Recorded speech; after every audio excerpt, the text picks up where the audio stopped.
All right, gonna do my best to show you switching my planter from corn to soybeans. Undo that latch and the planter box tips up. You kind of look at that dog ear, as I call it there. I always make sure it's not caught anything. Now, I've already emptied all the corn out of here because I just got done planting a little bit of sweet corn. So I push this pin out. Usually I use my pliers, and you take this little, again, this dog ear. I carry extra ones of these. They do go bad. Usually I'll take my grease gun and I'll put a squirt of grease in here, but I can see this one's got grease, and I just did that the last time I switched from corn to soybeans. It's only been probably 150, 200 acres. So you just take these two wing nuts off. One there. One there.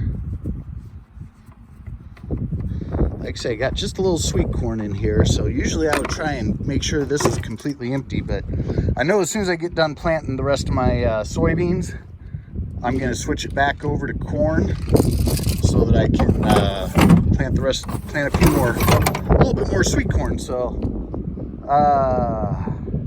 this is number 6. I always have them numbered.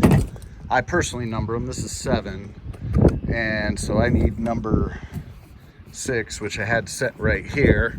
That way, if they are starting to be off and need to adjust one, kind of easy to keep track of them.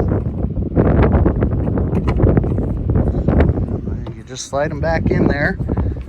You got to make sure there's a little lip in here that you just got to make sure it slides down in that lip. And you just put the nuts back on.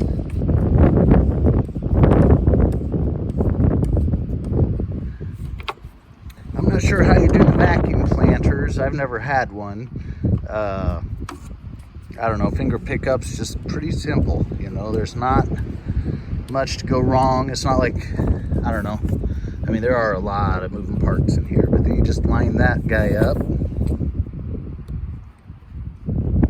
And like I say, I carry a spare of these pins and of these little dog ears, because they do go bad and shear off, and that's all there is. Now when I put it back over there, I kind of try to make sure that this is not going to get caught on anything, so I might have to turn it a little, and it only turns one way, so you want to make sure you don't turn it the wrong way.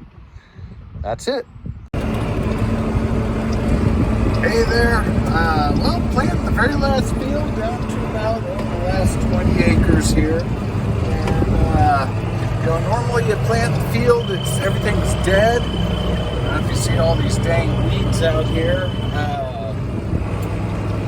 Well, my sprayer broke down, and before that I told this guy, I said, I'm just going to hire the spray and done, because I'm just tired of it. And, sorry, put the planter in the ground here.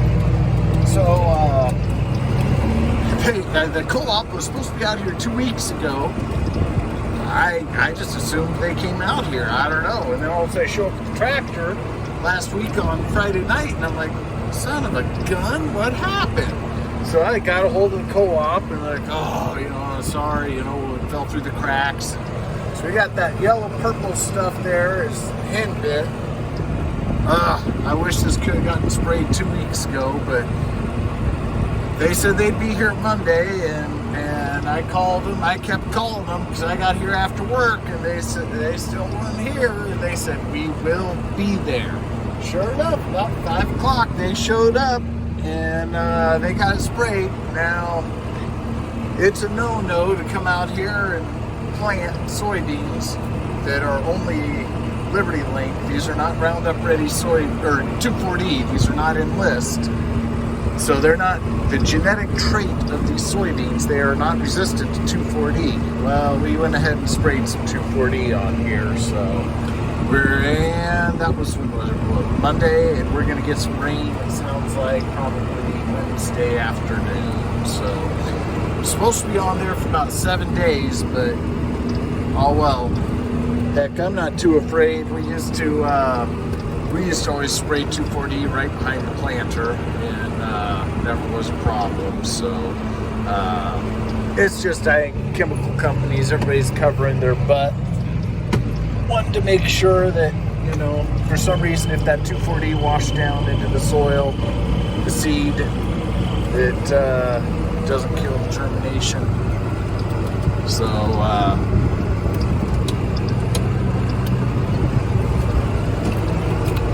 there we go. And this year I'm gonna have a problem with some of my rows, because I just realized I think almost all season that row marker had slid out on me and was out at probably about 5 or 6 inches farther than it should be. So that's going to be an issue when I come to side dress my corn down at the bottom. Side dressings, you know, when you fertilize the corn when it's about a foot tall, you have to drive down the rows.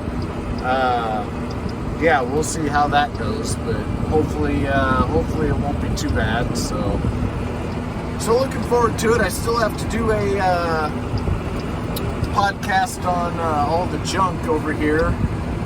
I always find it pretty amazing to come over and walk through that stuff. I always find something different, just all the history that, you know, has gone on with those implements. And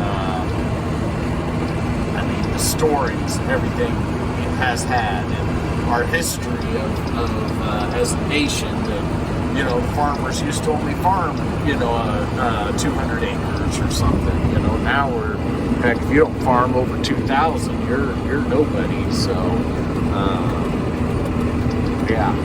But anyways, pretty excited. All I've got is this to the road. Probably another 15 acres, and then I'm done for the season. I'll probably see if I got a friend of mine who still has quite a few beans to plant. I might help him plant some soybeans, but other than that, it's always a good feeling here. Not even the second week of May, or just now the second week of May, and getting done with everything. Gotta put the phone down. Alright, until another time.